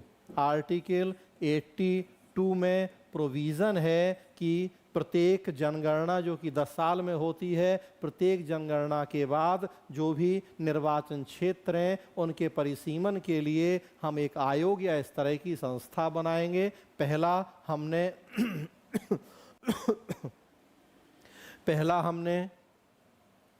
1952 में बनाया था, 1952 परिसीमन अधिनियम आया था, और तब दूसरा फिर हमने 1963 में बनाया, तीसरा 1973 में बनाया, और चौथा बनाया हमने 2002 में। अब तक 4 परिसीमन आयोग बने हैं, अगला बनेगा 2026 जनगणना हो जाए तो उसके बाद फिर। तो अब तक 4 परिसीमन आयोग बने हैं, आंसर है डी। आर्टिकल 82 को आप पढ़ें एक बार बियर एक्ट में, तो एक बार में 1 मिनट में पढ़ के बता देता हूं आपको। आर्टिकल 82 प्रत्येक जनगणना के पश्चात पुनः समायोजन। तो लिखा है इसमें प्रत्येक जनगणना की समाप्ति पर राज्यों को लोकसभा में स्थानों के आवंटन और प्रत्येक राज्य के प्रादेशिक निर्वाचन क्षेत्रों में विभाजन का ऐसे प्राधिकारी द्वारा और ऐसी रीति से पुनः समायोजन किया जाएगा जो संसद विधि द्वारा अवधारित करे। तो ऐसे प्राधिकारी और विधि वही प्राधिकारी है परिसीमन आयोग, जो प्रत्येक जनगणना के पश्चात, लेकिन अब तक 4 बने हैं। वो फिर अब जब डिटेल आप पढ़ते हैं तो देखते हैं कि जब हमने 1971 की जनसंख्या को लॉक कर दिया था तो फिर उसके बाद ये नहीं बन रहे थे, तो उधर तो 3 बन गए, 52, 63, 73, और फिर 1971 की जनगणना को हमने लॉक कर दिया 2001 तक, फिर उसे 2026 तक कर दिया, तो चौथा फिर बना था 2002 में, और उसके बाद अब बनेगा आगे जब होगा सो। अगला देखिए, संविधान 71वें संशोधन अधिनियम 1992 के द्वारा निम्नलिखित में से किस भाषा को शामिल करने के लिए संविधान की 8वीं अनुसूची में संशोधन किया गया है? 1 कोंकणी, 2 मणिपुरी, 3 नेपाली, 4 मैथिली। नीचे दिए गए कूट का प्रयोग कर सही उत्तर चुनिए। ए 1 2 3, बी 1 2 4, सी 1 3 4, डी 2 3 4। तो आंसर है इसका ए 1 2 और 3। संविधान की 8वीं अनुसूची देखें, मूल संविधान में जब 8वीं अनुसूची जोड़ी हमने 14 भाषाओं को शामिल किया था, बाद में फिर सिंधी भाषा जोड़ी थी तो 15वीं हो गई थी। फिर 71वां संशोधन जो कि 1992 में हुआ था, हमने ये 3 भाषाएं जोड़ी थी, तो 14 के बाद 1 सिंधी जुड़ी थी तो 15 हो गई थी, फिर 3 जुड़ी थी तो 18 हो गई थी। मैथिली भी 8वीं अनुसूची में है, लेकिन ये हमने बाद में जोड़ी है 92वां संविधान संशोधन हुआ 2003 में, उससे हमने मैथिली को जोड़ा है।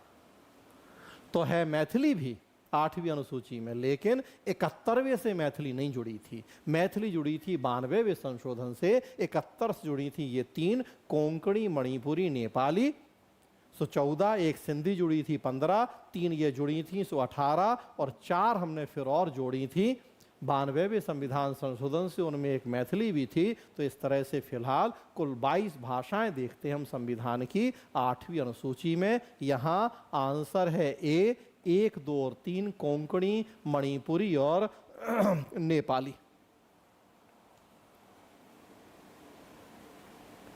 अगला, निम्नलिखित युगों पर विचार कीजिए। दल और उसके नेता, एक भारतीय जनसंघ, सामने लिखा है डॉक्टर श्यामा प्रसाद मुखर्जी। दूसरा सोशलिस्ट पार्टी, सामने लिखा है सी राजगोपालाचारी। तीसरा कांग्रेस फॉर डेमोक्रेसी, सामने लिखा है बाबू जगजीवन राम। और चौथा स्वतंत्र पार्टी, सामने लिखा है आचार्य नरेंद्र देव। हमें बताना है कि उपर्युक्त में से कितने सही सुमेलित हैं, केवल 1, केवल 2, केवल 3 और सभी 4। भारतीय जनसंघ डॉक्टर श्यामा प्रसाद मुखर्जी ये सही सुमेलित है। आज़ादी के बाद भारतीय जनसंघ की स्थापना हुई 1951 में। श्यामा प्रसाद मुखर्जी उसके संस्थापकों में से थे, तो पहला सही है। दूसरा सोशलिस्ट पार्टी, सी राजगोपालाचारी, ये गलत है। 1934 में सोशलिस्ट पार्टी की स्थापना हुई थी। जयप्रकाश नारायण, आचार्य नरेंद्र देव, राम मनोहर लोहिया जैसे संस्थापक थे, तो दूसरा गलत है। कांग्रेस फॉर डेमोक्रेसी सही है। 1977 में इसकी स्थापना हुई थी। 1977 में स्थापना हुई थी कांग्रेस फॉर डेमोक्रेसी, बाबू जगजीवन राम ने स्थापना की थी, तो सही है। तो ये 1951 में बना, ये 1934 में, ये 1977 में। पहला सही, दूसरा गलत, तीसरा सही। स्वतंत्र पार्टी, आचार्य नरेंद्र देव, गलत है ये। स्वतंत्र पार्टी बनाई थी सी राजगोपालाचारी ने, जो कि 1959 में बनी थी। तो एक तरह से कहें कि अगर 4 में हो जाता राजगोपालाचारी और 2 में हो जाता आचार्य नरेंद्र देव, तो ये ठीक हो जाते। उल्टा लिखा है। बाकी 2 सही लिखे हैं, जनसंघ श्यामा प्रसाद मुखर्जी, कांग्रेस फॉर डेमोक्रेसी जगजीवन राम, तो 2 सही हैं, मतलब आंसर हो जाएगा बी। और बाकी 2 में उल्टा लिख दिया गया है, तो वो गलत हैं, तो आंसर बी। अगला चलें। भारत के संविधान के संबंध में निम्नलिखित कथनों में से कौन से सही हैं? 1, नगर पालिकाओं की शक्तियां संविधान के भाग 9 क में दी गई हैं। 2, आपात उपबंध संविधान के भाग 18 में दिए गए हैं। 3, संविधान के संशोधन से संबंधित उपबंध संविधान के भाग 20 में दिए गए हैं। नीचे दिए गए कूट का प्रयोग कर उत्तर चुनिए। ए, केवल 1 और 2, बी केवल 2 और 3, सी केवल 1 और 3, डी 1, 2 और 3। देखते हैं फिर से। पहला है नगर पालिकाओं की शक्तियां संविधान के भाग 9 क में दी गई हैं, सही है। 74वां संविधान संशोधन हुआ 1992-93। संविधान में 9 क जोड़ा, जिसमें नगर पालिकाओं की शक्तियों का उल्लेख, तो सही है। आपात उपबंध संविधान के 18 में दिए गए, ये भी सही है। आर्टिकल 352, 356, 360 जो 3 तरह की आपातकालीन शक्तियां आपात उपबंध देखें तो भाग 18 में है, सही है। और संविधान के संशोधन से संबंधित उपबंध संविधान के भाग 20 में दिए गए, ये भी सही है। आर्टिकल 368 जिसमें संसद को संविधान संशोधन की शक्ति दी गई है, भाग 20 में है, तो वो भी सही। तीनों सही हैं, तो आंसर हो जाएगा डी, 1, 2, 3। अगेन देखें कितना आसान बच्चों जैसा प्रश्न। जब आप पॉलिटी कॉन्स्टिट्यूशन पढ़ना शुरू करते हैं तो सबसे पहले तो यही देखते हैं संविधान में कितने भाग हैं, कितनी अनुसूचियां हैं, किस भाग में क्या लिखा है, किस अनुसूची में क्या है, तो वही सही जवाब है। Answer D. अगला देखिए, भारत के संविधान के अनुसार निम्नलिखित में से कौन सा कथन सही है? ए, अंतर्राज्यीय व्यापार और वाणिज्य राज्य सूची के अधीन एक राज्य विषय है। बी, अंतर्राज्यीय प्रवासन राज्य सूची के अधीन एक राज्य विषय है। सी, अंतर्राज्यीय संगरोध संघ सूची के अधीन एक संघ विषय है। डी, निगम कर राज्य सूची के अधीन एक राज्य विषय है। केंद्र संबंध हम पढ़ते हैं, 3 तरह की सूचियां हैं संविधान की अनुसूची 7 में, संघ सूची, राज्य सूची, संवर्ती सूची। संघ सूची में 97 विषय मूल संविधान में, राज्य सूची में 66 विषय मूल संविधान में। प्रश्न वहीं से जुड़ा हुआ है कि राज्य सूची का विषय क्या है या संघ सूची का विषय क्या है। पूरे 97 66 विषय आप याद रख पाएं, ये कठिन है। तो कई बार हमें इस तरह के प्रश्नों का जवाब एक कॉमन सेंस से भी निकालना होता है और बड़ी आसानी से जवाब निकल आता है। संघ सूची में ऐसे विषय रखे गए हैं जो देश की एकता, अखंडता, रक्षा से जुड़े हैं। पूरे देश में जिन विषयों में एक रूपता लाने की जरूरत है। राज्य सूची में ऐसे विषय रखे गए हैं जो राज्य की जो विशिष्ट विविधताएं हैं उनको ध्यान में रखा गया, क्षेत्रीय मामले हैं उनको रखा गया। हर राज्य की अलग जरूरत हो सकती है तो उनको कि हर राज्य अपना अलग कानून बना ले। जब मामला एक से ज्यादा राज्यों से जुड़ा होगा, मतलब अंतर्राज्यीय मामला होगा, तो नेचुरल सी बात है कि ये राज्य सूची में नहीं हो सकता है। अकेले एक राज्य का आंतरिक मामला हो राज्य सूची में हो सकता है, लेकिन एक से ज्यादा राज्यों का मामला राज्य सूची में कैसे होगा? एक राज्य का कानून दूसरा राज्य क्यों मानेगा, कैसे मानेगा? तो जब मामला अंतर्राज्यीय होगा तो अंडरस्टूड सा है वो संघ सूची में ही होगा। समवर्ती में भी शायद हो जाएगा, लेकिन राज्य में तो कभी नहीं होगा। तो देखिए वहीं से जवाब मिल जाएगा आपको। अंतर्राज्यीय व्यापार वाणिज्य राज्य सूची के अधीन है तो गलत, हो ही नहीं सकता राज्य सूची में, संघ सूची में होगा। अंतर्राज्यीय प्रवासन राज्य सूची के अधीन राज्य विषय, गलत, राज्य सूची में हो ही नहीं सकता।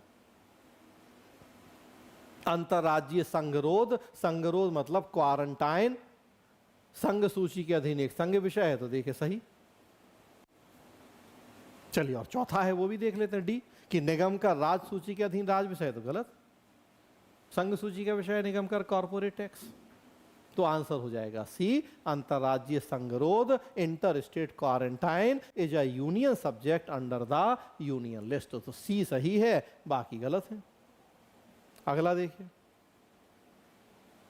भारत के उच्चतम न्यायालय ने निस्ता के अधिकार को भारत के संविधान के निम्नलिखित में से किस अनुच्छेद के अंतर्गत रखा है? ए अनुच्छेद 15, बी अनुच्छेद 16, सी अनुच्छेद 19, डी अनुच्छेद 21। मामला पुराना है लेकिन चर्चित है। 2017 के पुट्टू स्वामी केस में राइट टू प्रिवेसी या निस्ता के अधिकार को सर्वोच्च न्यायालय ने संविधान के अनुच्छेद 21 के तहत जो जीवन का अधिकार है उसके तहत रखा है। तो जवाब हो जाएगा आर्टिकल 21, अनुच्छेद 21, जिसमें प्राण दैहिक स्वतंत्रता का अधिकार दिया गया है, राइट टू लाइफ, उसी में राइट टू प्रिवेसी भी। 1978 के मेनका गांधी मामले के बाद हम देखते हैं कि सर्वोच्च न्यायालय ने इस अनुच्छेद 21 के जीवन के अधिकार को बहुत विस्तारित कर दिया है जब उसने विधि द्वारा स्थापित प्रक्रिया और यथोचित विधि प्रक्रिया को एक दूसरे का पूरक पर्यायवाची बताया। उसके बाद इसकी व्याख्याएं शुरू हुई। प्रावधान था अनुच्छेद 21 में कि विधि द्वारा स्थापित प्रक्रिया के सिवाय हम किसी से उसका जीवन का अधिकार नहीं छीन सकते। कोर्ट ने कहा विधि द्वारा स्थापित प्रक्रिया और यथोचित विधि प्रक्रिया सेम है। और दूसरा, जीवन के अधिकार का मतलब किसी भी तरह से जीवन जी लेना नहीं है कि पशुओं जैसे भी जीवन जी लें। जीवन जीने का मतलब है कि गरिमापूर्ण जीवन जीना। और जब गरिमापूर्ण जीवन की बात आए तो उसमें बहुत सारी बातें शामिल हैं। उसमें राइट टू स्लीप, सोने का अधिकार भी है, उसमें स्वस्थ पर्यावरण में रहने का अधिकार भी, अभी कुछ दिन पहले कोर्ट ने कहा है। उसमें निस्ता का अधिकार, राइट टू प्रिवेसी भी है। आधार को लेकर जब विवाद चला था, सरकार हर एक चीज को आधार से जोड़ती जा रही थी। बैंक अकाउंट भी आधार से लिंक करो, अपनी संपत्तियां भी, हर चीज, बीमा से लेके सब कुछ। कोर्ट ने कहा नहीं, सरकारी योजनाएं, कल्याणकारी योजनाएं हैं जिनमें आप लोगों को लाभ दे रहे हैं, उनको आधार से जोड़ें, समझ में आता है, लेकिन अब फोन नंबर भी, बैंक अकाउंट, हर चीज आधार से लिंक करो। राइट टू प्रिवेसी का मामला कोर्ट में गया था आधार को लेके, और तब कोर्ट ने इस अधिकार की व्याख्या की थी। पुट्टासामी केस 2017 का। तो आंसर है अनुच्छेद 21।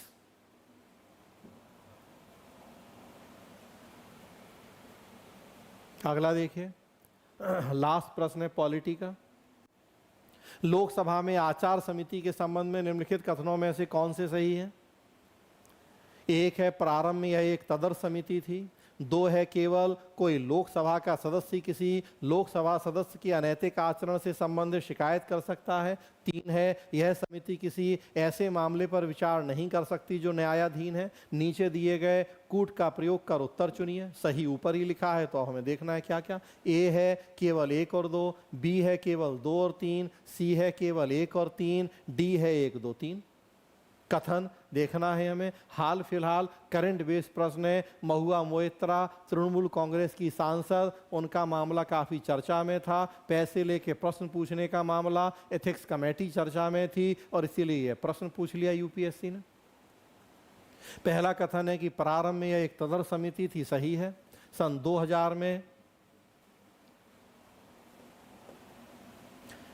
2000 में जब जीएमसी बाल योगी लोकसभा के अध्यक्ष थे तब एक एडहॉक कमेटी के रूप में यह कमेटी बनाई गई थी।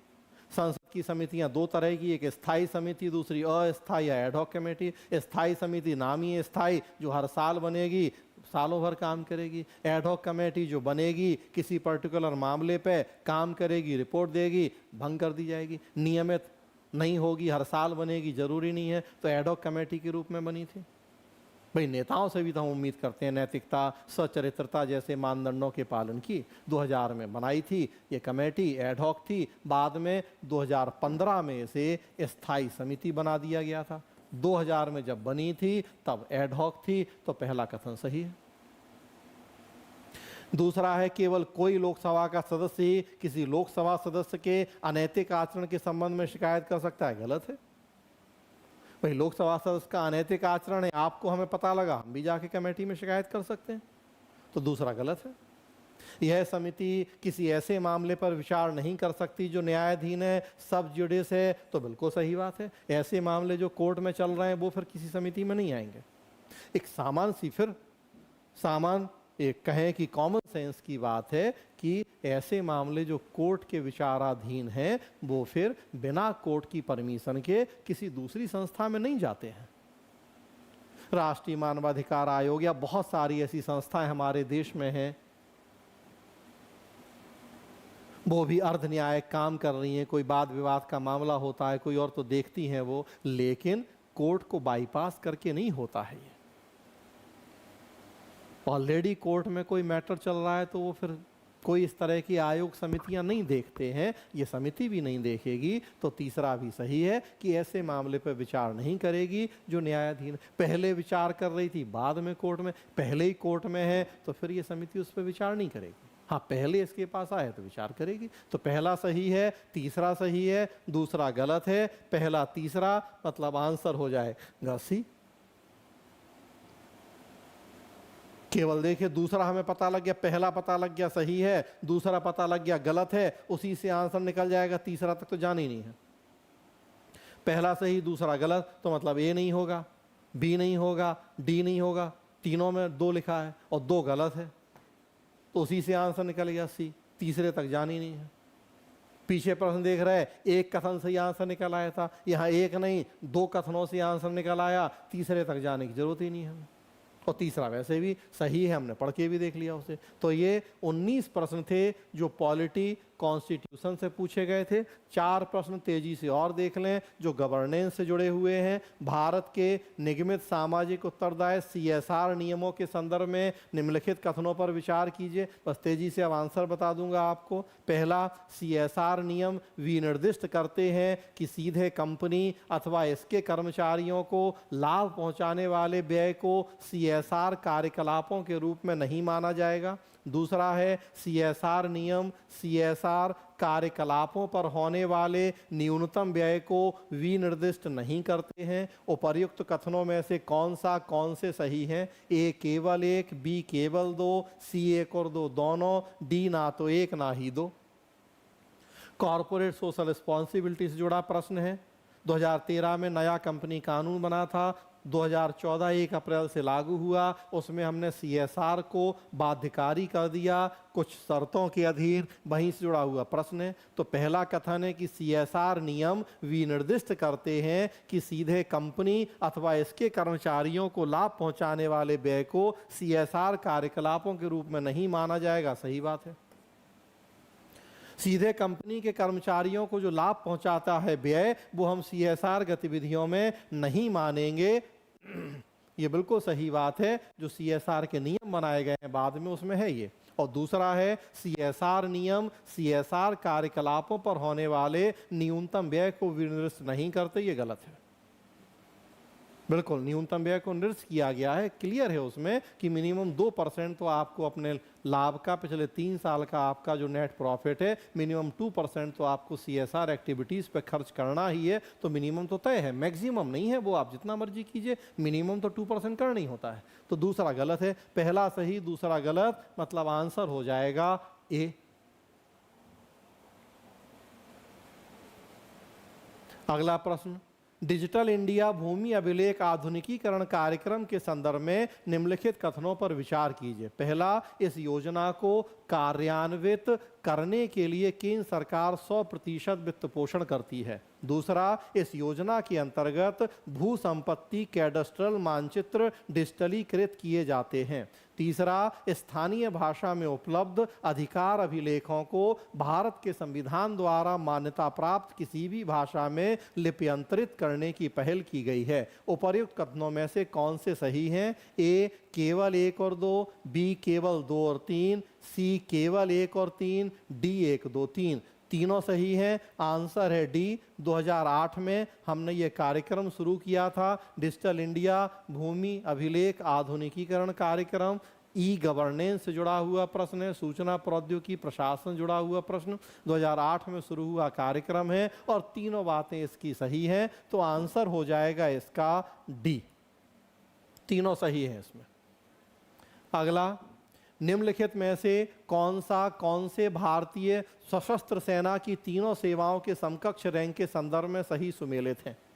अब ये प्रश्न चूंकि हमें मंत्रालय विभाग करके टॉपिक पढ़ना होता है गवर्नेंस में, गवर्नेंस का आप सिलेबस देखिए, GS पेपर सेकंड गवर्नेंस, तो उसमें सरकार के विभिन्न मंत्रालय विभाग पढ़ना है और रक्षा विभाग जब हम पढ़ेंगे तो वहाँ से जुड़ा हुआ प्रश्न है, इसलिए गवर्नेंस का प्रश्न है ये। और इसके बाद का प्रश्न कि निम्नलिखित में से कौन से भारतीय सशस्त्र सेना की तीनों सेवाओं में समकक्ष रैंक के संदर्भ में सही सुमेलित हैं? थल सेना, वायुसेना, नौसेना।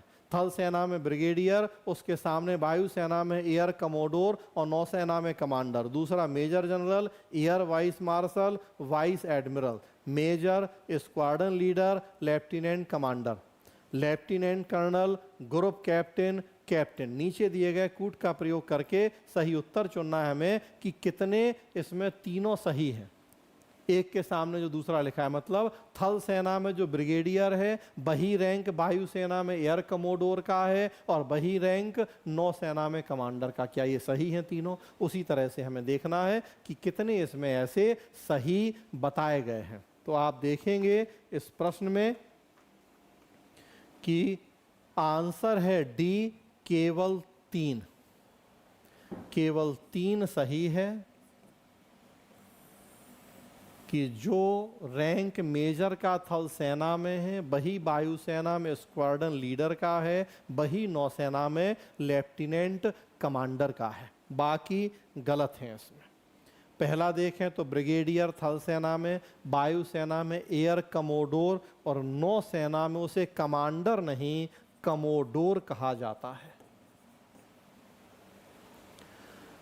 दूसरा है थल सेना में मेजर जनरल, वायुसेना में एयर वाइस मार्शल और नौसेना में वाइस एडमिरल नहीं, उसे रियर एडमिरल कहते हैं, रियर एडमिरल कहते हैं। चौथा है लेफ्टिनेंट कर्नल, वायुसेना में ग्रुप कैप्टन और नौसेना में कैप्टन तो नहीं, वायुसेना में विंग कमांडर कहते हैं और नौसेना में कमांडर कहते हैं। तो ये सही है। तो इस प्रश्न के अनुसार केवल 3 सही है, मतलब आंसर हो जाएगा डी। और एक लास्ट प्रश्न, सैन्य कार्य विभाग के प्रमुख के रूप में chief of defence staff CDS के कर्तव्य कौन से हैं? तो मंत्रालय विभाग से जुड़ा हुआ ये भी है, सेना से जुड़ा हुआ। रक्षा विभाग से, एक है चीफ ऑफ स्टाफ कमेटी के स्थायी अध्यक्ष, 2 है तीनों सेवा प्रधानों सर्विस चीफ पर सैन्य कमान का प्रयोग करना, और 3 है सभी तीनों सेवाओं ट्राई सर्विस की विषयों पर रक्षा मंत्री के प्रधान सैन्य सलाहकार। नीचे दिए गए कूट का प्रयोग कर सही उत्तर चुनिए। ए 1, 2 और 3, बी केवल 1 और 2, सी केवल 2 और 3, डी 1 और 3। सीडीएस के कर्तव्यों के बारे में प्रश्न है। CDS chief of defence staff. जब कारगिल युद्ध हुआ था 1999 में, उसके बाद कारगिल समीक्षा समिति बनी थी और उसने सिफारिश की थी सीडीएस के पद की, ताकि तीनों सेनाओं के बीच में तालमेल बिठाया जा सके और जो राजनीतिक व्यक्ति हैं, रक्षा मंत्री, सरकार, उनको तकनीकी परामर्श दिया जा सके। तो बेसिकली ये कि स्टाफ अभिकरण है, नाम ही है chief of defence staff. Staff अभिकरण का काम होता है परामर्श देना तकनीकी मामलों में। तो चीफ ऑफ डिफेंस स्टाफ भी मूल काम यही है कि ये सरकार को परामर्श दे, और दूसरा काम तीनों सेनाओं के बीच में कोऑर्डिनेशन बिठाए, ताकि बेहतर ढंग से हम अपनी जो ज़रूरतें हैं, सेना के उद्देश्य हैं, युद्ध बाह्य आक्रमण से रक्षा, उनको पूरा कर सकें। तो उस लिहाज से आप देखें, चीफ ऑफ स्टाफ कमेटी के स्थायी अध्यक्ष ये होता है, ये काम है इनका सीडीएस का। दूसरा है तीनों सेवा प्रधानों पर सैन्य कमान का प्रयोग करना, ये नहीं है, ये कोऑर्डिनेटर है, समन्वय करेंगे तीनों सेनाओं में, ऑर्डर नहीं देंगे उन्हें, तो सैन्य कमान का प्रयोग नहीं करेंगे, कोऑर्डिनेटर है ये, समन्वय करना, तो दूसरा नहीं होता। सभी तीनों सेवाओं के विषयों पर रक्षा मंत्री के प्रधान सैन्य सलाहकार है। तो मेन हमने कहा स्टाफ अभिकरण है, सलाह और समन्वय मुख्य रूप से ये 2 काम, पहला और तीसरा काम है, दूसरा नहीं है। मतलब पहला और तीसरा, तो आंसर हो जाएगा डी, आंसर डी हो जाएगा इसका, पहला और तीसरा। तो फ्रेंड्स, इस तरीके से ये 23 प्रश्न थे, 19 प्रश्न पॉलिटी कॉन्स्टिट्यूशन से जुड़े हुए, 4 प्रश्न गवर्नेंस से जुड़े हुए, कुल 23 प्रश्न। पूरे 23 प्रश्न हमने प्रयास किया कि आपसे उतनी चर्चा करें कि आपके दिमाग में अगर किसी तरह का कोई कन्फ्यूजन हो, डाउट हो, तो वो क्लियर हो जाए। प्रश्नों की प्रकृति आपने देखी, बहुत कठिन की श्रेणी में तो कोई भी प्रश्न नहीं है। हाँ, घुमाने वाले प्रश्न 1-2 जरूर थे, जैसे 1935 का अधिनियम वगैरह। अदरवाइज प्रश्न सामान्य या सामान्य से थोड़े ऊपर की कैटेगरी में हैं। उम्मीद करता हूँ कि इन 23 में से ज़्यादातर प्रश्न आपने सही करे होंगे। इस वीडियो में इतना ही, धन्यवाद।